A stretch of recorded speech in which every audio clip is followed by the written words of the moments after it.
इस वीडियो में हम लोग जो घटना चक्र की करंट अफेयर्स की मैगजीन है नवंबर 2023 की, उसमें जो अंतर्राष्ट्रीय परिदृश्य की घटनाएं दी हुई हैं, उन सारी अंतर्राष्ट्रीय परिदृश्य की घटनाओं को हम लोग इस वीडियो में कवर करने वाले हैं। इसके प्रीवियस वीडियो में हम लोगों ने इस बुक की जो राष्ट्रीय परिदृश्य की घटनाएं थी उनको ऑलरेडी कवर किया हुआ है। अब हम लोग स्टार्ट करेंगे जो अंतर्राष्ट्रीय परिदृश्य की घटनाएँ हैं उनको। तो देखिए, इसमें पहली घटना दी हुई, इसमें ये कह रहा है अंतर्राष्ट्रीय चीनी संगठन जिसको ISO कहते हैं, पूछा जा रहा है इसकी जो 63वीं परिषद की बैठक हुई है उसका आयोजन कहाँ पे किया गया है। ये किया गया है लंदन UK में। अब देखिए, जो अंतर्राष्ट्रीय चीनी संगठन है इससे रिलेटेड 3-4 पॉइंट दिए हुए हैं, इनको देख लेते हैं। तो देखिए, अगर क्वेश्चन ये पूछा जाए कि वर्ष 2024 के लिए अंतर्राष्ट्रीय चीनी संगठन का अध्यक्ष किसे चुना गया है, ये चुना गया है भारत को। अगर क्वेश्चन यहाँ से ये पूछा जाए अंतर्राष्ट्रीय चीनी संगठन की स्थापना कब हुई थी, तो ये हुई थी वर्ष 1968 में। अगला इसी में दिया हुआ है अंतर्राष्ट्रीय चीनी संगठन का अगर मुख्यालय पूछा जाए कहाँ पे है, तो ये है लंदन UK में। अगर पूछा जाए अंतर्राष्ट्रीय चीनी संगठन के सदस्यों की संख्या कितनी है, तो वो है 87। अगला क्वेश्चन देख लेते हैं। तो देखिए, अगले क्वेश्चन में कह रहा है किसने हेल्दी एजिंग पर संयुक्त राष्ट्र दशक 21 से 30 हेतु पहली प्रगति रिपोर्ट जारी की है, तो ये जारी की है विश्व स्वास्थ्य संगठन ने। अगर पूछा जाए WHO ने किसकी भागीदारी में यह रिपोर्ट जारी की है, तो ये भागीदारी में जारी की है संयुक्त राष्ट्र के। अगला देख लेते हैं क्वेश्चन। अगले क्वेश्चन में कह रहा है कूटनीतिक सहयोग और संबंधों में मजबूती लाने के उद्देश्य से कौन सा भारतीय नौसैन्य जहाज मोजाम्बिक के जो मापुतो पोर्ट है उस पर पहुंचा है, तो इसका नाम है INS सुमेधा। अगला क्वेश्चन देखिए। अगले में कह रहा है वर्ल्ड कोल एसोसिएशन जिसको WCA कहते हैं, इसका नया नाम बदल कर क्या कर दिया गया। मतलब जो WCA था अब इसका नया नाम बदल दिया, मतलब इसका नाम बदल दिया गया है। अब इसका नया नाम हो गया है future coal the global alliance for sustainable coal, तो ये इसका नया नाम हो गया है। अगर पूछा जाए WCA की स्थापना कब की गई थी, तो इसकी स्थापना हुई थी वर्ष 1985 में। अगर इसका मुख्यालय पूछा जाए तो ये है लंदन UK में। अगला क्वेश्चन देखते हैं। तो देखिए, अगले क्वेश्चन में कह रहा है इजराइल और हमास कितने दिन के युद्ध विराम समझौते पर सहमत हुए हैं, तो ये हुए हैं 4 दिनों के लिए। अगर पूछा जाए इजराइल और हमास के मध्य संघर्ष कब हुआ था, तो ये स्टार्ट कब हुआ था, तो ये हुआ था 7 अक्टूबर 2023 को। अगला देखिए। अगले क्वेश्चन में कह रहा है जो 59वां इंटरनेशनल ट्रॉपिकल टिम्बर ऑर्गेनाइजेशन जिसको ITTO कहते हैं की परिषद का आयोजन कहाँ हुआ है, तो ये हुआ है पटाया थाईलैंड में। अगर पूछा जाए इस परिषद की अध्यक्षता किसने की है, तो ये की है मोहम्मद इरुद्दीन इदरसू जो घाना के हैं। इन्होंने इस परिषद की अध्यक्षता की हुई है। अगला क्वेश्चन देखिए। अगले क्वेश्चन में कह रहा है किस देश ने नीपर नदी के पूर्वी तट पर पुल बनाने की यूक्रेनी प्रयास को विफल कर दिया है, तो ये कर दिया है रूस ने। अब इसके बारे में देख लेते हैं, नीपर नदी के बारे में। तो देखिए, इसमें ये कह रहा है क्वेश्चन अगले में नीपर नदी पूछी जा रही है। जो नीपर है वो कहाँ की चौथी सबसे लंबी नदी है, तो ये है यूरोप की। ध्यान दीजिएगा, ये कहाँ की नदी है, तो ये यूरोप की चौथी लंबी नदी है। अगला इसी में कह रहा है यूरोप की 3 अन्य लंबी नदियों को देख लेते हैं। तो पहली नदी है वोल्गा, दूसरी है डेन्यूब और तीसरी है यूराल। अगला क्वेश्चन देखिए। अगले में कह रहा है संयुक्त सैन्य अभ्यास जिसका नाम है ऑस्ट्रा हिंद 23, इसका पूछा जा रहा है आयोजन कहाँ पे किया गया, तो ये किया गया पर्थ ऑस्ट्रेलिया में। अगर पूछा जाए वर्ष 2023 में इसका ये कौन सा संस्करण था जो आयोजित हुआ है, तो ये था इसका दूसरा संस्करण। अगला क्वेश्चन देखिए। अगले में कह रहा है आसियान भारत का मिलेट महोत्सव 2023 कहाँ आयोजित किया गया है, तो ये किया गया है जकार्ता इंडोनेशिया में। अगला क्वेश्चन है UN बाह्य लेखा परीक्षकों के पैनल के 63वें सत्र का आयोजन कहाँ किया गया है, यह किया गया है न्यूयॉर्क में, जो संयुक्त राष्ट्र का मुख्यालय भी है। ये कहाँ पे है, तो ये USA में है। अगला देखिए, इसी में कह रहा है UN बाह्य लेखा परीक्षकों के पैनल का उपाध्यक्ष किसे चुना गया है, ये चुना गया है गिरीश चंद्र मुर्मू को। अगर पूछा जाए गिरीश चंद्र जो मुर्मू है वो हैं कौन, तो भारत के नियंत्रक एवं महालेखा परीक्षक हैं जिसको कैग कहते हैं। अगला क्वेश्चन देखिए। अगले क्वेश्चन में कह रहा है अफ्रीकी देश लाइबेरिया का राष्ट्रपति किसे चुना गया है, तो इनका नाम है जोसेफ बोकाई। नाम क्या है इनका, जोसेफ बोकाई।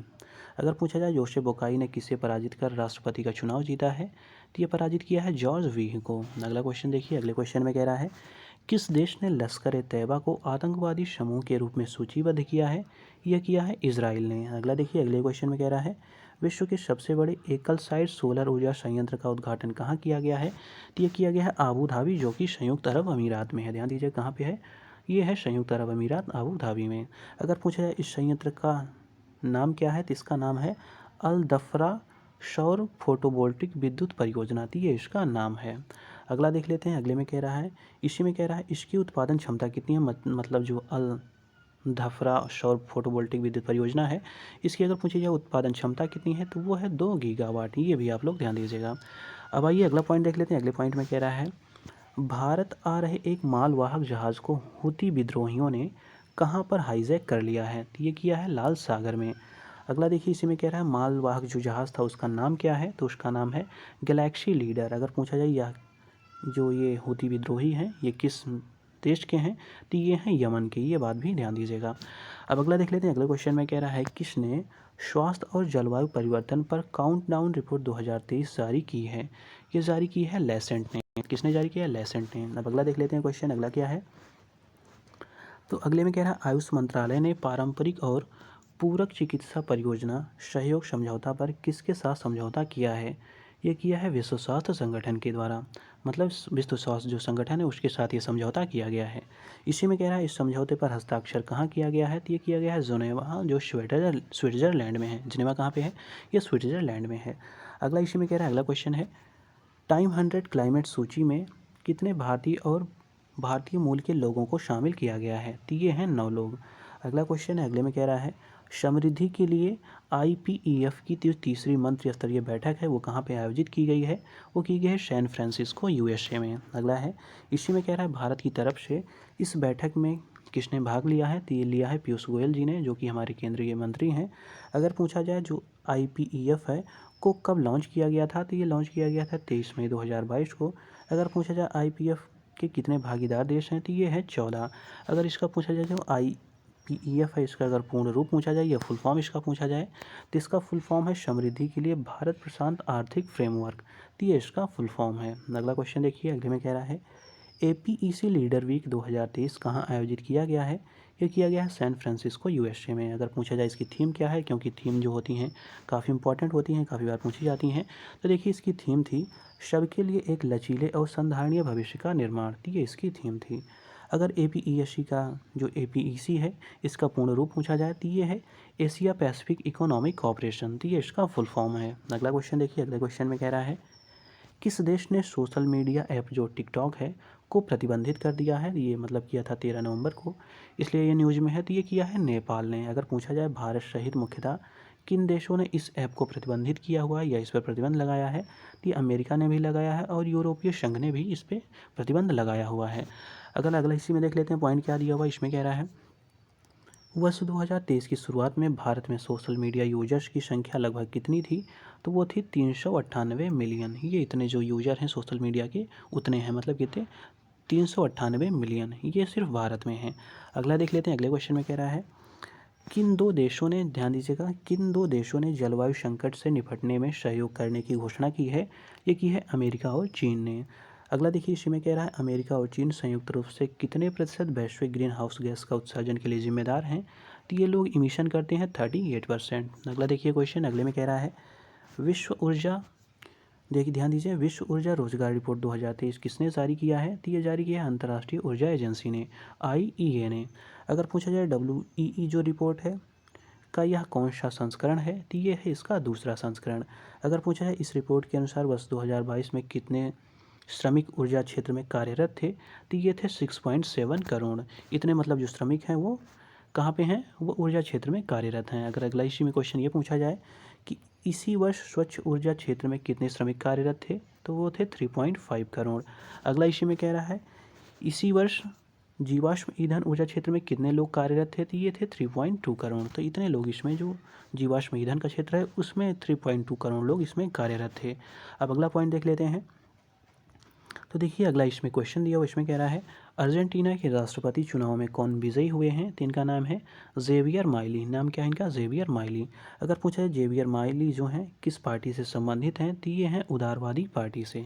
अगला क्वेश्चन देखिए। अगले में कह रहा है लग्जमबर्ग का नया प्रधानमंत्री किसे नियुक्त किया गया है?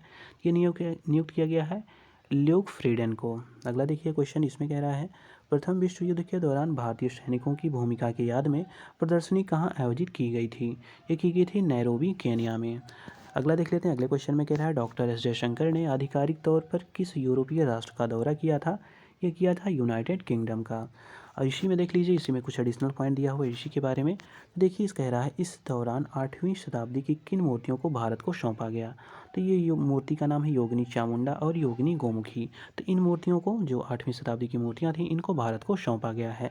अगर पूछा जाए इन मूर्तियों को कहाँ से चोरी किया गया था? तो ये किया गया था बांदा, उत्तर प्रदेश से। अगला क्वेश्चन देख लेते हैं। अगले में कह रहा है जनरल मनोज पांडे ने आधिकारिक तौर पर किस देश की यात्रा की है, मतलब किस देश की जो यात्रा है या कह सकते हैं दौरा किया है। तो जो जनरल मनोज पांडे हैं तो उन्होंने किया है दक्षिणी कोरिया का, मतलब दक्षिण कोरिया का। अगर पूछा है इस यात्रा की तिथि का क्या ऐतिहासिक महत्व है, तो इस समय देखिए जो कोरियाई युद्ध था वर्ष 1950 में ये हुआ था। इसी का मतलब एक ऐतिहासिक महत्व है, इसलिए जनरल मनोज पांडे हैं जो आधिकारिक तौर पर दक्षिण कोरिया गए हुए हैं। अगला इसी में कह रहा है उपयुक्त तारीख को दक्षिण कोरिया के किस शहर में भारतीय सेना की 60वीं पैरा फील्ड एम्बुलेंस को उतारा गया था। तो ये उतारा गया था पुशान को। अगला देख लेते हैं। अगला क्वेश्चन दिया हुआ इसमें कह रहा है किसने the climate change child a children climate risk index supplement शीर्षक से रिपोर्ट जारी की है। तो ये जारी की है यूनिसेफ ने। अगर पूछा जाए यह रिपोर्ट मुख्यतः किस पर आधारित है, तो ये है जलवायु परिवर्तन पर, मतलब जो जलवायु परिवर्तन है उसका बच्चों पर क्या प्रभाव पड़ता है, मतलब जलवायु परिवर्तन का बच्चों पर प्रभाव। तो ये इसका मुख्यतः ये इस पर आधारित थी। अगला देखिए अगले में कह रहा है किस देश ने स्पर्म व्हेल हेतु दुनिया का पहला समुद्री संरक्षित क्षेत्र बनाने की घोषणा की है। ये की है डोमिनिका ने। अगला देखिए अगर पूछा जाए जो डोमिनिका है उसकी राजधानी क्या है, तो ये है रोशेऊ। इसकी राजधानी भी ध्यान दीजिएगा, क्या है राजधानी रोशेऊ। अगला देखिए अगले में कह रहा है हाल ही में खबरों में रही वेन गुरियन नहर जो है परियोजना किस जलराशि को भूमध्य सागर से जोड़ेगी, तो ये है अकाबा की खाड़ी। अकाबा की खाड़ी को भूमध्य सागर से ये जोड़ेगी। अगला देखिए इसी में कह रहा है अकाबा की खाड़ी किन देशों के साथ सीमा साझा करती है। ये करती है मिस्र, इजराइल, जॉर्डन और सऊदी अरब। तो इन देशों के साथ ये जो अकाबा की खाड़ी है इनके साथ ये सीमा साझा करती है। अगला इसी में कह रहा है यह किस नहर की प्रतिद्वंदी होगी, तो ये होगी सुएज नहर की। अगला देखिए सुएज नहर किसको जोड़ती है, तो ये भूमध्य सागर को लाल सागर से जोड़ती है। अगला क्वेश्चन देखिए अगले में कह रहा है किस देश ने भूकंप के बाद आपातकाल की घोषणा की है, तो ये की है आइसलैंड ने। अगला देखिए अगले में कह रहा है ग्लोबल मीडिया कांग्रेस का दूसरा संस्करण कहाँ आयोजित किया गया, यह किया गया है अबू धाबी यूएई में। अगला देखिए अगले क्वेश्चन में कह रहा है 10वीं आसियान रक्षा मंत्रियों की बैठक जिसका नाम है एडम प्लस, ये पूछा जा रहा है कहाँ आयोजित की गई थी। ये की गई जकार्ता इंडोनेशिया में। कब आयोजित की गई थी, तो 16 से 17 नवंबर 2023 को। अगला देख लेते हैं अगले में क्या दिया हुआ है। तो अगला कह रहा है ADMM प्लस 2023 के लिए विषय क्या था, मतलब जो ये हुआ है इसका थीम पूछी जा रही है। तो इसकी थीम है शांति, समृद्धि और सुरक्षा। अगला इसी में दिया हुआ है इस बैठक में भारत का प्रतिनिधित्व किसने किया, तो ये किया राजनाथ सिंह जो हमारे रक्षा मंत्री हैं। अगला इसी में कह रहा है इस यात्रा के दौरान रक्षा मंत्री ने कहाँ स्थित शिव मंदिर का दौरा किया है, तो ये है फ्लूइड जकार्ता में। यहाँ पे शिव मंदिर है उसका दौरा रक्षा मंत्री राजनाथ सिंह ने किया है। अगला देखिए इसी में कह रहा है आसियान के महासचिव कौन है, तो इनका नाम है डॉक्टर काओ किम होर्न। तो ये आसियान के महासचिव हैं। अगला देखिए अगले क्वेश्चन में कह रहा है विश्व स्वास्थ्य संगठन ने किसे एक गंभीर वैश्विक स्वास्थ्य खतरा घोषित किया है, तो अकेलापन जो है उसको गंभीर वैश्विक स्वास्थ्य खतरा घोषित किया हुआ है। इसी में कह रहा है इसके लिए किसके नेतृत्व में एक आयोग का गठन किया गया है, तो ये डॉक्टर विवेक मूर्ति हैं जो अमेरिका के हैं। इनके नेतृत्व में एक आयोग का गठन किया गया है। अगला देखिए अगले क्वेश्चन में कह रहा है इनोवेशन हैंडशेक, ध्यान दीजिएगा, इनोवेशन हैंडशेक कहाँ लॉन्च किया गया है, ये लॉन्च किया गया है सैन फ्रांसिस्को में। अगर पूछा जाए इसका उद्देश्य क्या है, तो इसका उद्देश्य है भारत और अमेरिका के बीच द्विपक्षीय तकनीकी संबंधों को मजबूत करना। अगला देखिए अगले क्वेश्चन में कह रहा है पेड्रो, ध्यान दीजिए, पेड्रो साचेज जो हैं, कह रहा है किस देश का पुनः प्रधानमंत्री इनको नियुक्त किया गया है, तो ये हैं स्पेन के। इसी में कह रहा है वह पहली बार स्पेन के प्रधानमंत्री कब बने थे, तो वर्ष 2018 में बने थे। स्पेन की देखिए राजधानी क्या है, तो ये है मैड्रिड। अगर स्पेन की मुद्रा पूछी जाए तो वो है यूरो। अगला देखिए क्वेश्चन अगले में कह रहा है किस देश ने विश्व की सबसे तेज़ इंटरनेट सेवा लॉन्च की है, तो ये लॉन्च की है चीन ने। अगर पूछी जाए इसकी सीमा क्या है या गति कितनी है, तो वो है 1.2 टेराबिट्स से पर सेकेंड, मतलब क्या है 1.2 टेराबिट्स पर सेकेंड, ये इसकी स्पीड है। अगला इसी में कह रहा है इसमें एक सेकंड में कितने HD फिल्मों को डाउनलोड किया जा सकता है एक सेकंड में, तो 150 जो है फिल्में को डाउनलोड किया जा सकता है। अगला देखिए इसी में कह रहा है इसका शुभारंभ किसके द्वारा किया गया, तो ध्यान दीजिएगा सिंधुआ विश्वविद्यालय, चाइना मोबाइल, हुवेई टेक्नोलॉजी तथा शेरनेट कॉरपोरेशन, इसने मतलब इन संस्थाओं ने मिलकर इसको शुभारंभ किया हुआ है। अगला देखिए अगले में कह रहा है विश्व की पहली चिकनगुनिया वैक्सीन को किस देश द्वारा मान्यता दी गई है, ये मान्यता दी गई है अमेरिका के द्वारा। अगला इसमें देखिए इसमें कह रहा है इस टीकों के किसके जो ये टीका है किसके द्वारा इसको तैयार किया गया है, तो वॉलनेवा SE के द्वारा इसको लॉन्च किया गया या तैयार किया गया है। अगर पूछा जाए यह किस देश की बायोटेक कंपनी है, तो ये है फ्रांस की। अगला देखिए इसमें कह रहा है चिकनगुनिया के इस टीके का क्या नाम है, इसका नाम क्या है ये ध्यान दीजिएगा, काफ़ी बार पूछा भी जा सकता है ये। तो इसका नाम है इक्सविक। इसका क्या नाम है? इक्सविक इसका नाम है। यह है चिकनगुनिया का टीका है। अगला देखिए इसी में क्या है, चिकनगुनिया का यह टीका किस उम्र के लोगों के लिए विकसित किया गया है? तो 18 वर्ष से अधिक जो आयु के लोग होंगे उनके लिए इसको बनाया गया है। अगला देखिए अगले में कह रहा है इंडो पैसिफिक इकोनॉमिक फ्रेमवर्क की तीसरी मंत्रिस्तरीय बैठक का आयोजन कहाँ किया गया? तो किया गया है सैन फ्रांसिस्को, कैलिफोर्निया, अमेरिका में। अगला क्वेश्चन है गिनी की खाड़ी में 31 दिनों की समुद्री डकैती गश्त का संचालन किसके द्वारा किया गया है? ये किया गया है किसके द्वारा, इसको देख लेते हैं। तो देखिए इसको किया गया है INS सुमेधा के द्वारा। तो ध्यान दीजिएगा किसके द्वारा किया गया है? INS सुमेधा के द्वारा। अगला देखिए अगले में कह रहा है, इसी में कह रहा है इससे पूर्व किस भारतीय पोत द्वारा इस प्रकार का अभियान का संचालन किया गया था? तो इससे पहले किया गया था INS तरकस के द्वारा वर्ष 2022 में। इस बार जो हुआ है 23 का, वो INS सुमेधा के द्वारा किया गया है। अगला क्वेश्चन है केंद्रीय मंत्री पीयूष गोयल ने अमेरिका की आधिकारिक यात्रा के दौरान किस बहुराष्ट्रीय कंपनी के कारखाने का दौरा किया है? तो ये है टेस्ला, जो कहाँ पे है? जो है सैन फ्रांसिस्को में। अगला देखिए अगले में कह रहा है भारत ने रूस के किस hand held anti aircraft missile को प्राप्त करने के लिए अनुबंध पर हस्ताक्षर किया है? तो इसका नाम है ईगला एस। क्या नाम है इसका? ईगला एस।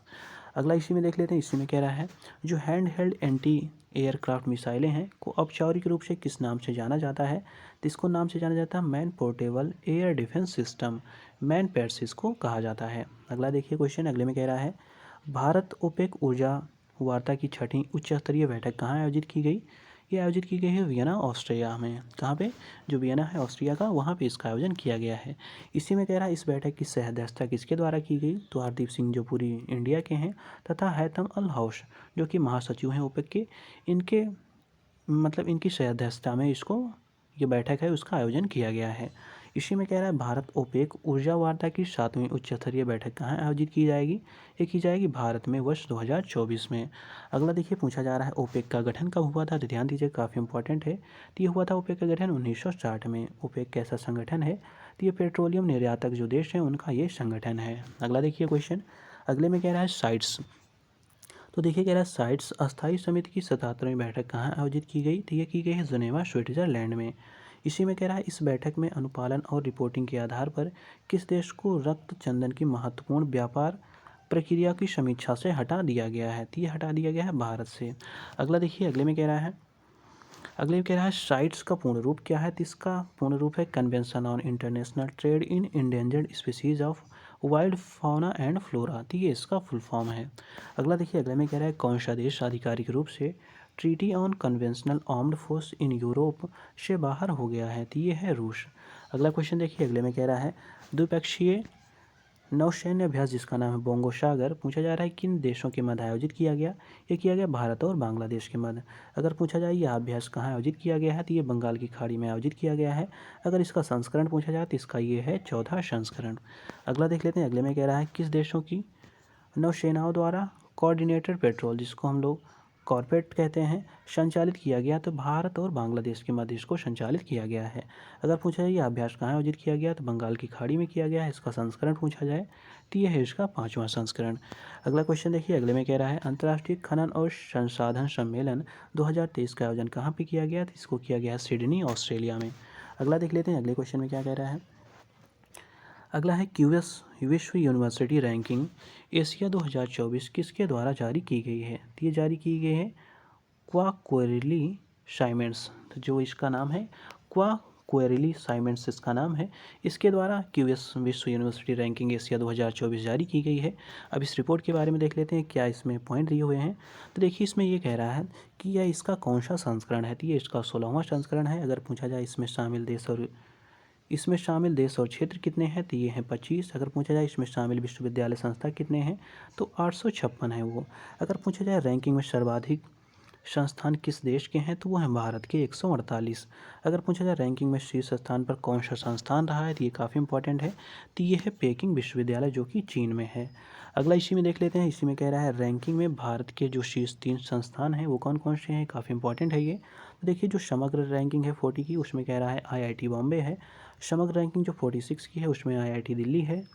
अगला है समग्र रैंकिंग जो 53 है उसमें आईआईटी मद्रास है, तो मतलब 3 इनका आप लोग नाम याद रखिएगा, IIT Bombay, IIT Delhi, IIT Madras. अगला क्वेश्चन देख लीजिए, अगले क्वेश्चन में कह रहा है वैश्विक टीबी रिपोर्ट 2023 किसके द्वारा जारी की गई है, तो विश्व स्वास्थ्य संगठन के द्वारा। अगला इसी में कह रहा है सर्वाधिक टीबी मामले वाले 3 देश कौन कौन से हैं, तो पहले स्थान पर भारत है, तो ध्यान दीजिएगा भारत में जो टीबी हैं उनके मामले सबसे ज़्यादा हैं, कितने हैं 27%। इसके बाद आता है इंडोनेशिया का नंबर जिसमें 10% लोग हैं, उसके बाद आता है चाइना का नंबर जिसमें है 7.1%। अगला देखिए इसी में कह रहा है प्रधानमंत्री टीबी मुक्त अभियान कब प्रारंभ किया गया था, तो ये किया गया था 9 सितंबर 2022 को। अगला इसी में कह रहा है भारत ने किस वर्ष तक टीबी उन्मूलन का लक्ष्य रखा है, काफ़ी इंपॉर्टेंट है, तो ये है वर्ष 2025। अगला देखिए क्वेश्चन, अगले में कह रहा है राष्ट्रीय मानवाधिकार आयोग का अंतर्राष्ट्रीय सम्मेलन कहाँ आयोजित किया गया, ये किया गया है कोपेनहेगन जो डेनमार्क में है। अगर पूछा जाए इसका कौन सा संस्करण था, तो ये था 14वां संस्करण। इसकी थीम काफ़ी इंपॉर्टेंट है, ध्यान दीजिएगा, तो इसकी थीम थी यातना को रोकने में एनएचआरसी की भूमिका। अगला देख लेते हैं, अगले में कह रहा है किसने विश्व बौद्धिक संपदा संकेतक 2023 रिपोर्ट जारी की है, तो ये जारी की है विश्व बौद्धिक संपदा संगठन जिसको हम लोग वीपो कहते हैं। अब इस रिपोर्ट के बारे में जानिए कि काफ़ी इंपॉर्टेंट रिपोर्ट है, तो इसमें कह रहा है रिपोर्ट के अनुसार वर्ष 2022 में सबसे ज़्यादा पेटेंट जो हैं किस देश में लागू हुए थे, तो ये हुए थे चीन में। अगला इसी में कह रहा है वर्ष 2022 में दुनिया भर के नवोन्मेषकों में कितना पेटेंट आवेदन किए थे। नवोन्मेषक मतलब होता है जो इनोवेटर्स होते हैं, जो इनोवेशन करते हैं, तो कितना आवेदन किए थे, तो वो किए थे 3.46 मिलियन लोगों ने। अगला देखिए बीपो का फुल फॉर्म पूछा जाए, बीपो का अगर मुख्यालय पूछा जाए तो ये है जिनेवा स्विट्जरलैंड में, इसका यहाँ पे मुख्यालय है। अगला देखिए, अगले में कह रहा है भारत इथोपिया संयुक्त व्यापार समिति का 6ठा सत्र कहाँ आयोजित किया गया है, इस शबाब में जो कि इथोपिया में है। अगला देखिए इसी में कह रहा है इथोपिया किस में अवस्थित एक स्थलरुद्ध देश है, काफ़ी इंपॉर्टेंट है, तो ये हॉर्न ऑफ अफ्रीका में स्थित एक स्थलरुद्ध देश है। अगला देखिए हॉर्न ऑफ अफ्रीका जो है उसमें अवस्थित अन्य देश कौन कौन से हैं, तो इसमें ध्यान दीजिएगा ये हैं जिबूती, इरिट्रिया और सोमालिया। ये स्टैटिक जीके का काफ़ी इंपॉर्टेंट क्वेश्चन है, इसको आप लोग ध्यान दीजिएगा। कौन से देश हैं हॉर्न ऑफ अफ्रीका में, तो जिबूती है, इरिट्रिया है और सोमालिया है। अगला क्वेश्चन देख लेते हैं, अगले में कह रहा है भ्रष्टाचार के आरोप हैं उसके मद्देनज़र किस देश के प्रधानमंत्री ने इस्तीफा दे दिया है, तो ये है पुर्तगाल के। अगर इनका पूछा जाए नाम क्या है, तो इनका नाम है एंटोनियो कोस्टा। अगला देखिए अगले क्वेश्चन में क्या दिया हुआ है, तो अगले में कह रहा है अंतर्राष्ट्रीय प्रवासी संगठन जिसको हम लोग IOM कहते हैं, इसके अनुसार किस देश में लगभग 6.9 मिलियन लोग आंतरिक रूप से विस्थापित हुए हैं, तो ये हुए हैं डेमोक्रेटिक रिपब्लिक ऑफ कॉन्गो में। तो यहाँ पे जो 6.9 मिलियन लोग हैं वो आंतरिक रूप से विस्थापित हुए हैं। अगला इसी में कह रहा है अंतर्राष्ट्रीय प्रवासी संगठन की स्थापना कब हुई थी, तो ये हुई थी इसकी स्थापना वर्ष 1991 में। अगर पूछा जाए भारत सहित इसमें कितने देश हैं, तो काफ़ी इंपॉर्टेंट है, या कितने सदस्य हैं, तो वो हैं 175। अगला कह रहा है किसने इकोलॉजिकल थ्रेट रिपोर्ट 2023 जारी की है, तो ये जारी की है institute for economic and peace ने।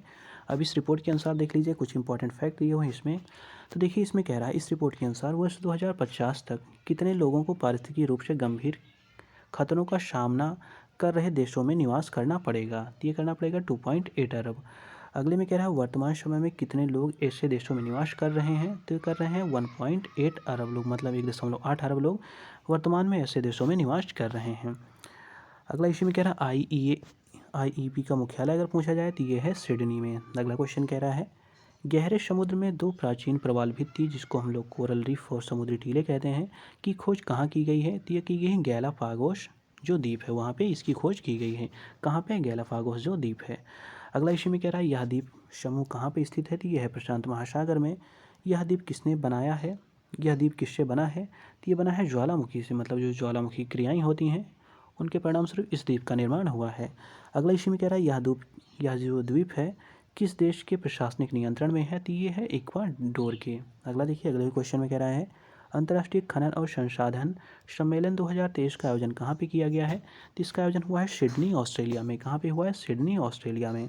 इसी में कह रहा है इस सम्मेलन में भारतीय प्रतिनिधिमंडल का नेतृत्व किसके द्वारा किया गया है, तो ये किया गया है राव साहेब पाटिल दानवे के द्वारा जो कि खान, कोयला और रेलवे राज्य मंत्री हैं। अगला क्वेश्चन देखिए अगले में कह रहा है विश्व यात्रा बाजार, ध्यान दीजिएगा विश्व यात्रा बाजार WTM 2023 कार्यक्रम कहाँ आयोजित किया गया था, ये किया गया था लंदन UK में।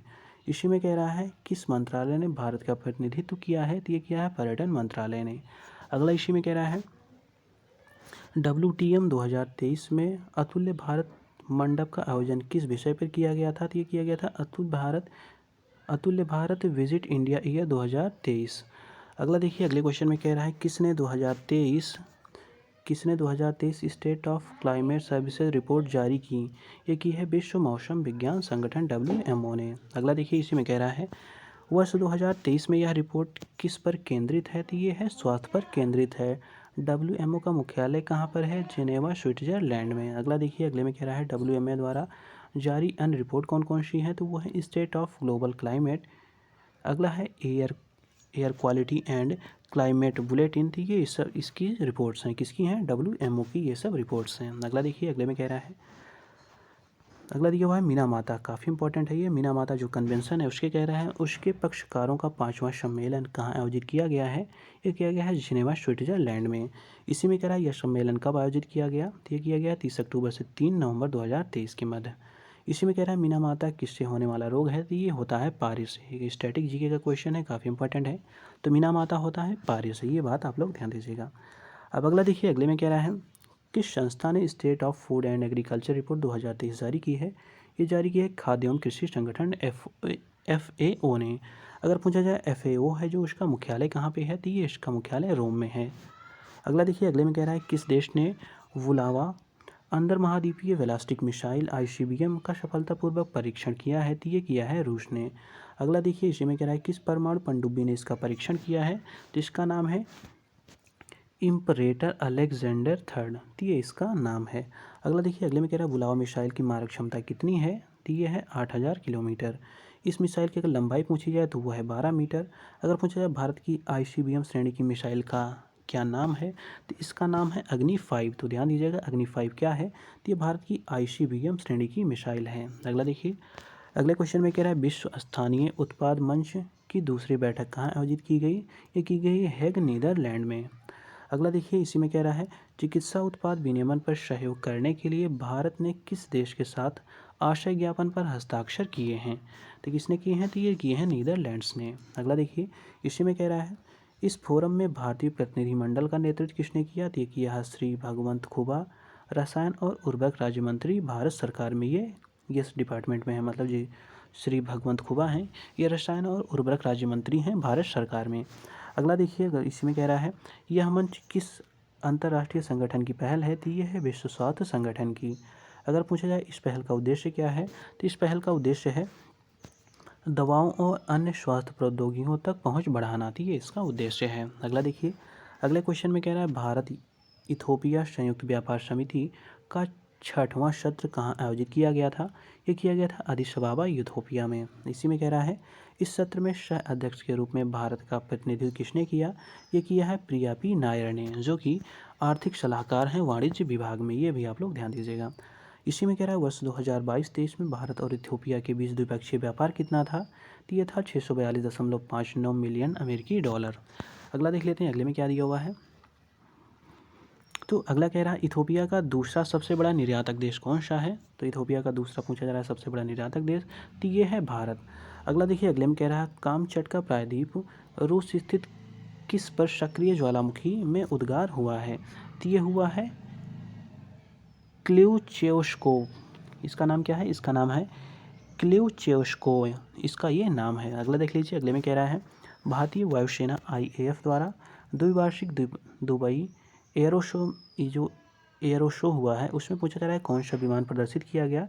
इसका नाम है LCA तेजस और ALH ध्रुव, ये इसको प्रदर्शित किया गया है। अगला देखिए, अगले में कह रहा है किस देश के राजा जिम्मे शेखर नामग्याल वांगचुक ये भारत की आधिकारिक यात्रा पर आए हैं? ये कहाँ के हैं? तो ये हैं भूटान के। अगला देखिए, अगले क्वेश्चन में कह रहा है बेल्ट एंड रोड इनिशिएटिव से बाहर निकलने की घोषणा किस देश ने की है? ये की है फिलीपींस ने। अगला देखिए, अगले में कह रहा है इसी में दिया हुआ है यह पहल किस देश के द्वारा प्रारंभ की गई है? बेल्ट एंड रोड जो इनिशिएटिव है पूछा जा रहा है किस देश के द्वारा प्रारंभ की गई है? ये प्रारंभ की गई चीन के द्वारा। इसका प्रारंभ किस वर्ष किया गया था? तो वर्ष 2013 में इसका प्रारंभ किया गया था। अगला है अंतर्राष्ट्रीय सौर गठबंधन का जो 95वां सदस्य देश है वो कौन है, तो वो है चिली। अगला देखिए इसी में कह रहा है अंतर्राष्ट्रीय सौर गठबंधन की स्थापना कब हुई थी, तो वर्ष 2015 में हुई थी। इसका मुख्यालय पूछा जाए कहाँ पे है, तो ये गुरुग्राम जो हरियाणा है वहाँ पे है। इसके महानिदेशक कौन है, ध्यान दीजिएगा, इसके महानिदेशक हैं डॉक्टर अजय माथुर। अगला देखिए, अगले में कह रहा है वर्ष 2024 एशिया प्रशांत मानव विकास रिपोर्ट किसके द्वारा जारी की गई, तो ये जारी की गई यूएनडीपी के द्वारा। इसका अगर पूछा जाए शीर्षक क्या है, तो ये है making our future new directions for human development in Asia and Pacific. तो ये इसकी शीर्षक है, मतलब कह सकते हैं एक तरह से इसका ये शीर्षक रहा है। इसी के आधार पर इस यूएनडीपी ने क्या किया है, इस रिपोर्ट को प्रकाशित किया हुआ है। अब अगला देखिए इसी में कह रहा है यूएनडीपी का विस्तृत रूप क्या, मतलब इसका फुल फॉर्म क्या है, तो इसका फुल फॉर्म है संयुक्त राष्ट्र विकास कार्यक्रम। अगला देखिए अगले में कह रहा है कॉलिंस डिक्शनरी ने वर्ष 2023 के लिए वर्ड ऑफ द ईयर किसे चुना है, तो ये चुना है एआई को। एआई का विस्तृत रूप क्या है, तो ये है आर्टिफिशियल इंटेलिजेंस। अगला कह रहा है लोक प्रशासन और प्रशासनिक सुधार हेतु भारत ने किस देश के साथ आशय पत्र पर हस्ताक्षर किया है, ये किया है फ्रांस के साथ। अगर पूछा जाए यह आशय पत्र कितने वर्षों के लिए हस्ताक्षरित किया गया है, तो ये किया गया है 3 वर्षों के लिए। अगला देखिए अगले में कह रहा है श्रीलंका में भारतीय मूल के तमिल नागरिकों के आने के 200 वर्ष पूरा होने के उपलक्ष्य में कौन सा कार्यक्रम आयोजित किया गया, तो इसका नाम है नाम 200। जो नाम 200 है इसका आयोजन किया गया है। अगला देखिए कह रहा है यह कार्यक्रम कहाँ आयोजित किया गया है, तो ये किया गया है कोलंबो श्रीलंका में। अगला देख लेते हैं, अगले क्वेश्चन इसी में दिया हुआ है। इसमें कह रहा है किस भारतीय केंद्रीय मंत्री ने नाम 200 को संबोधित किया है, तो ध्यान दीजिएगा निर्मला सीतारमण जो हमारी वित्त मंत्री हैं इन्होंने संबोधित किया हुआ है।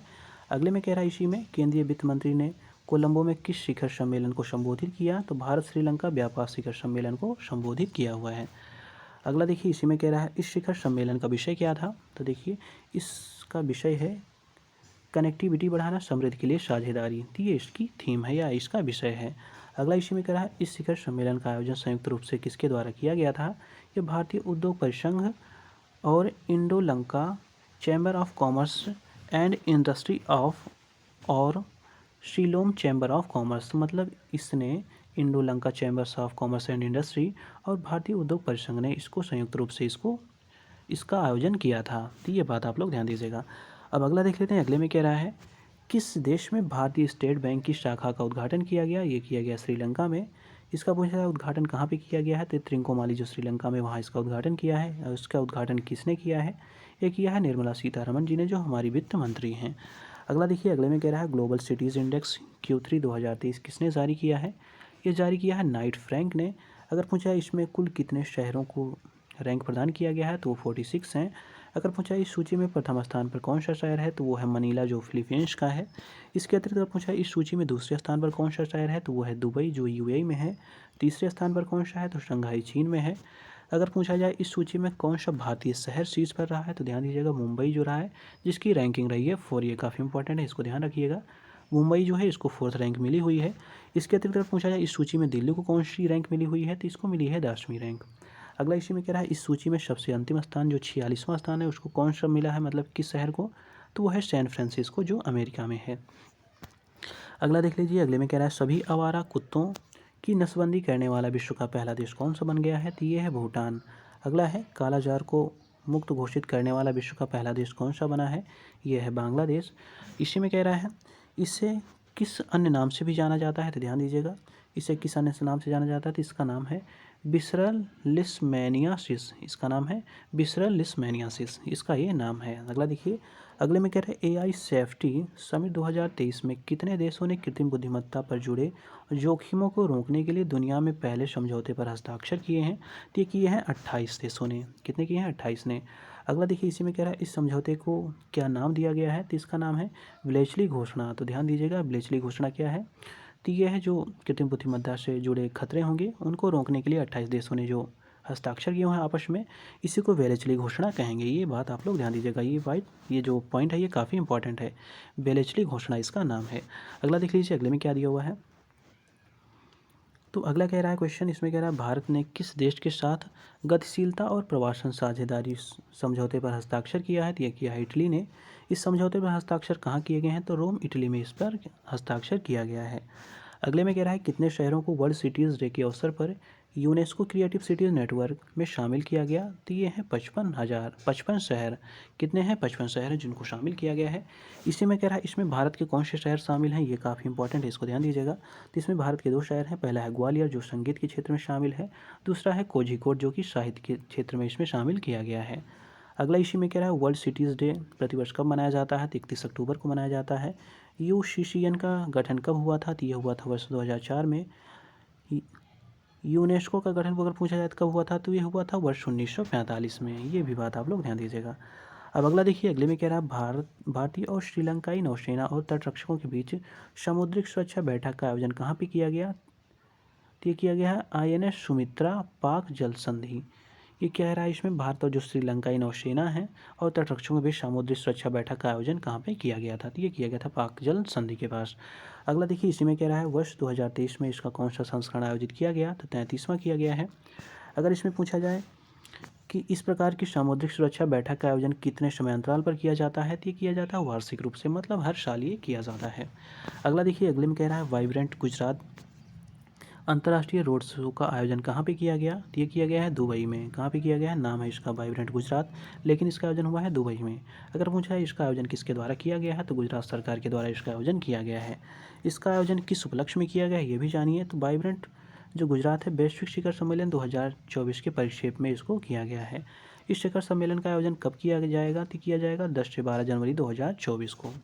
अगला देखिए, अगले में क्या है वर्ष 2024 में इसका कौन सा संस्करण आयोजित किया जाएगा, ये किया जाएगा 10वां संस्करण।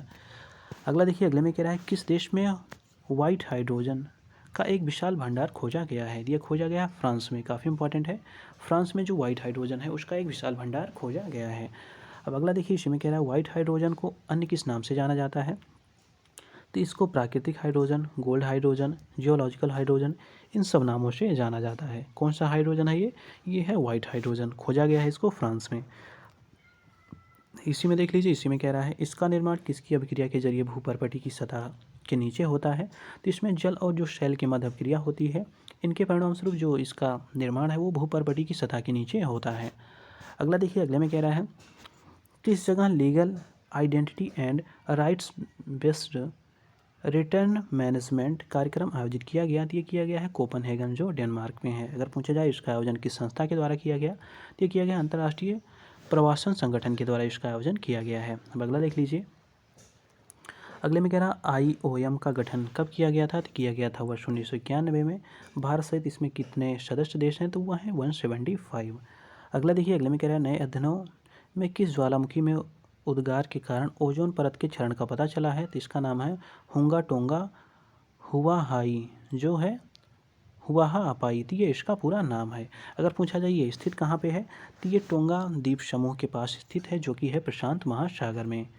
अगर पूछा इसमें उद्गार कब हुआ है, तो ये हुआ है जनवरी 2022 में। अगला देखिए, इसी में कह रहा है इससे पहले जो पिनाटुबो ज्वालामुखी है के उद्गार के कारण भी ओजोन परत का क्षरण हुआ था, वो कहाँ पे है, तो ध्यान दीजिए ये फिलीपींस में है। जो पिनाटुबो है ये ज्वालामुखी है फिलीपींस में।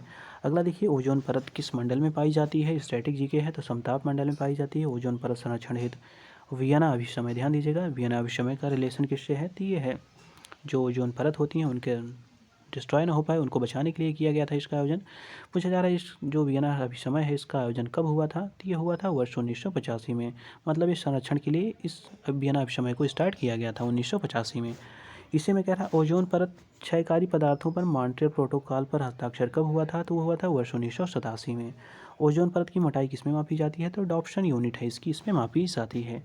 अगला देखिए, अगले में कह रहा है किस संस्था ने एडॉप्टेशन गैप रिपोर्ट 2023 जारी की है, ये की है संयुक्त राष्ट्र पर्यावरण कार्यक्रम ने, UNEP ने। अगर देखिए, इसी में कह रहा है यह रिपोर्ट किससे संबंधित है, तो ये है जलवायु परिवर्तन से। अगर पूछा जाए UNEP की स्थापना कब हुई थी, ये हुई थी वर्ष 1972 में। अगर पूछा जाए भारत सहित इसमें कितने सदस्य देश हैं, तो वह हैं 193। अगला इसमें कह रहा है UNEP और कौन सी रिपोर्ट जारी करता है, मतलब देखिए UNEP और कौन कौन सी रिपोर्ट जारी करता है, काफ़ी इंपॉर्टेंट है।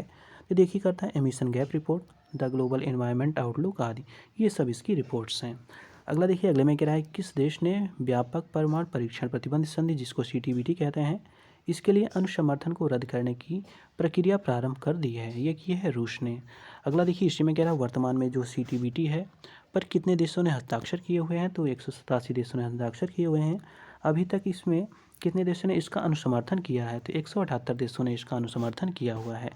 अगला देखिए, अगले में कह रहा है किस विश्वविद्यालय के शोधकर्ताओं ने केस से जुड़े तथ्यों से कानूनी तर्क निर्मित करने हेतु लार्ज लैंग्वेज मॉडल का उपयोग किया है? तो ये किया है लिवरपूल विश्वविद्यालय ने, जो है यूनाइटेड किंगडम में। एलएलएम क्या है? तो इसका फुल फॉर्म होता है मनुष्य की भाषा के टेक्स्ट को समझने और सृजित करने में सक्षम मशीन लर्निंग मॉडल। तो ये इसका फुल फॉर्म है, या इसका कह सकते हैं इसका ये मतलब होता है। अगला देखिए, अगले में कह रहा है किस देश की अदालत ने भारतीय नौसेना के 8 पूर्व अधिकारियों को मृत्युदंड की सज़ा सुनाई है? तो ये सुनाई है कतर ने। किसने सुनाई है? कतर ने ये सुनाई है। अगला देख लेते हैं अगले में क्या हुआ है, अगला क्या क्वेश्चन है।